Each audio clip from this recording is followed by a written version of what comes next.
Lamdam asida thokliba irang asi ichang hauna thengnaba ngamdrabanina lengakna lamdam asida curfew thamjinba Maheiloishang sing Thingjinba amadi internet service Thingjilliba asina irang asigi Waroisin Purakpa Ngamloi HAINA KANGLEIPAK Students Association KSAG President SUKHAM BIDYANANDA PHONGDORAKLI Kuyathong Pukri Achauba Maningda Leiba KSAG Office ta pangthokkiba Mahiroi Loop asigi 18 suba mapok kumonga mari leinana wafam asi phongdokladuna mahakna hai Irang asida thawaina ponthapi khraba athauba singi imung manungna thengna hauriba awaba amadi mayum makai mai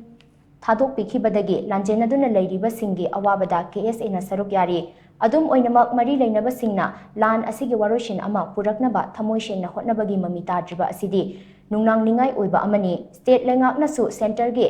yaka yengduna leiba asina mating thokna mathau pangthokpa ngamdabani Irang asigi Waroisin puraknaba thamoi sengna hotnabagi mahutta lamdam asida curfew thamjinba internet service Thingjinba amadi Maheiloishang sing Thingjinduna thamli Maheiloishingi mahei masing tambagi democratic rights matliba asi lengakna khudakta lepkadabani lengakna Maheiloishang sing Thingjilliba asi athuba matamda handoktrabadi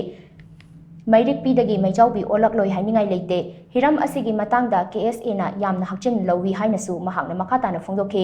thauram adugi saruk ama oina tha asigi taratareta jiribamda thokpa laibaktiba thodok amada laikhidraba KSA jiribam district ki executive member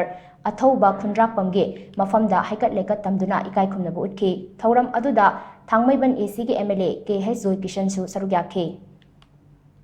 Hariba is the Lengak central government the Thamkiba ultimatum item Madu Tabak the Ngalak Powder, Madu Sabsana is the Lengak center, Lengakta, Madu Muknabagi Mahuta, Hoju Power Internet Thingjillibana Thamba School College Thingjillibana, Maheiloishang Namthagan, Maheiloishingi Natraga, Lebak Miam Namthagani Kanba, Azuma Lengaki Kontanga se, Masi Atumatum the Taduk view, Masina Manipuri Miama se, Marik Pedi Mizawi Ola Kanda, Masina Hena, Toning the Boto Watoka, Matolo, Hainga Lake, have Hum Domasu, Kesiki, Maiki Tamjari, Madame WAROISHIN Manipuri Amna Tangdu like that of Pima Sidadi, Masi